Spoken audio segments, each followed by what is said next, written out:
We are 6 years in with goats, and we absolutely adore goats. And so we want to help goats take over the world. So I try to answer good questions quickly, and I try to keep it in short format because if you homestead, you're busy. If you farm, you're busy. And I know from personal experience that if I'm headed out to set up a field, I need an answer that's fairly short. I received a good question yesterday, goats per acre, and I tried for well over an hour to answer that in short format. And unfortunately, the answer is there's just more variables when it comes to goats and how many you're going to stock per acre. And what I don't want to do ever is to make people feel like it's overwhelming because our goats go out and they graze. But I and in short order, in getting them going, I had a pretty good idea of what they would eat when.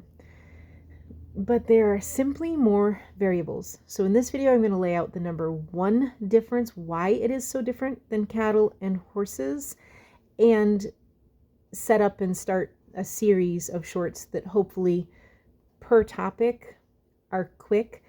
And the reason for that is when I started, some of the things I did need to know and other things I didn't need to know, I already knew.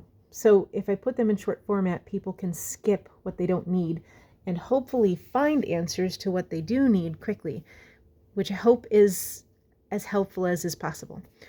The number one reason it is so different to graze goats than it is to graze horses, and I have 15 years experience with horses, is because the majority of fields in the United States are planted with cattle and horses in mind.